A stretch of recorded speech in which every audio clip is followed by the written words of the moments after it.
High ping in Valorant can significantly affect your gameplay experience. Here is a step-by-step guide to help you optimize your connection for better performance. Step 1. Check your internet connection. Ensure that your internet connection is stable.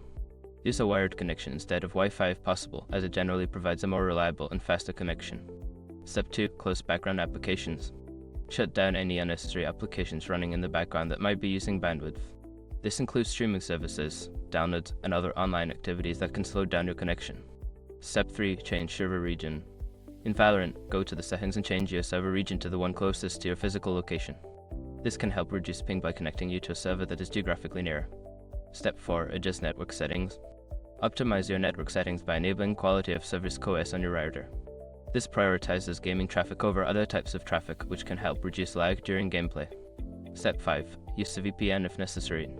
If you are still experiencing high ping, consider using a VPN that is optimized for gaming. Choose a server that is closer to the game's server to potentially lower your ping. However, be cautious as not all VPNs will improve your connection. By following these steps, you should see an improvement in your ping while playing Valorant. Enjoy your gaming experience.